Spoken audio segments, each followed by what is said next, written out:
Good morning. It's Saturday, February 24th. And this morning I want to talk about abortions. But before I do that, I want to bring you up to date on where abortion stands in this country. And then you will understand what I'm going to talk to you about later on. So right now, abortion is banned completely in 14 states. And 2 states have banned abortion roughly past 6 weeks of pregnancy, right? And then there's a couple of states, I think 3 states, that are allowing after 15 or 18 weeks to have an abortion. And there are some that are banned at 12 or 13 weeks, but those are small quantities. And the states that allow abortions, there are 20 states that allow abortions, and then there are 4 states that are in what they call flux.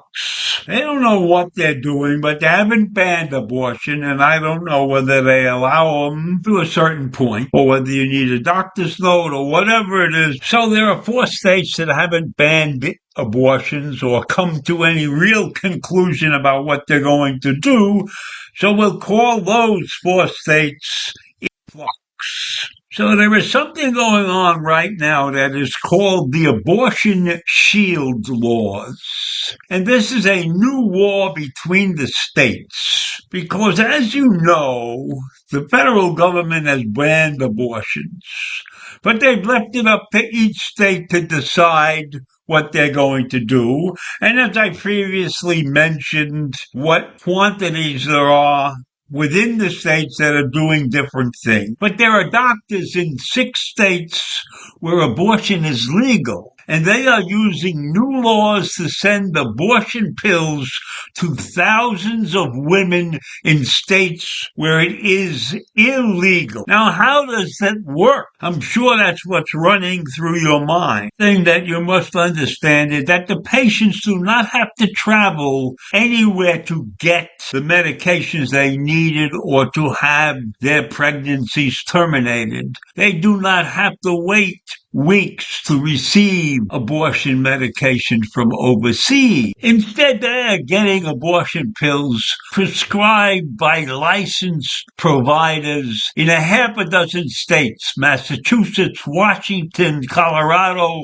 Vermont, New York, and California. These states have sought to preserve abortion access since the Supreme Court overturned the nationwide right to abortion in June of 2022. The laws have only been in use since the summer and have not been tested in the courts, but they are already providing abortion access to tens of thousands of women in states all over the country, especially low-income patients and others who cannot travel. This is called telemedicine abortion shield. These are shield laws, and they promise to protect doctors, nurse practitioners, midwives, and others who are licensed in those 6 states who prescribe and send abortion pills to patients in nearly 2 dozen other states that ban or sharply restrict abortions. Now, these laws stipulate that officials and agencies of their states will not cooperate with another state's effort to investigate or penalize such providers. That is a stark departure, a monumental departure from typical interstate practices. On the other side, abortion opponents see the laws as a brazen infringement on state sovereignty. That means that officials in the states that have these non-abortion laws and these very restrictive laws are very upset by the actions that are being taken by these 6 states to help women who have to have abortions or desire to have abortion for whatever reason. And the president of the Texas Right to Life organization said, you have states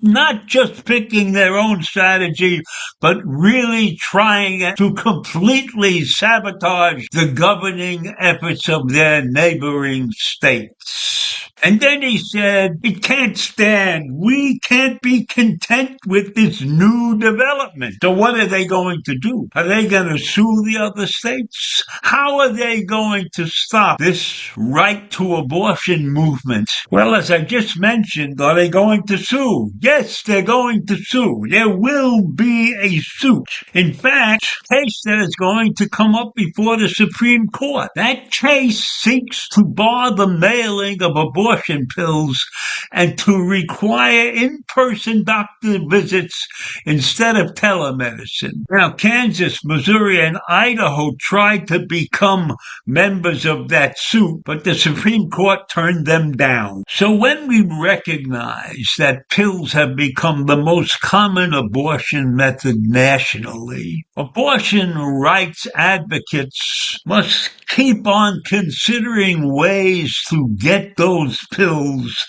delivered to people that want them or need them. And those who are against abortions can't very well fight the Postal Service to stop them from delivering these pills. Nobody really is allowed to mess with the Postal Service. So the abortion rights advocates have found at least one methodology to defeat the anti-abortion legislation that has been running rampant through segments of this country. So now as I look at this situation, the abortion deniers are losing the battle, and they have to come to grip with the fact that they are fighting a losing cause in the minds of many, many people in this country, even in the minds of people who live in those abortion-denying states. When they look at this image, they have to figure out how to get the ball out of their court.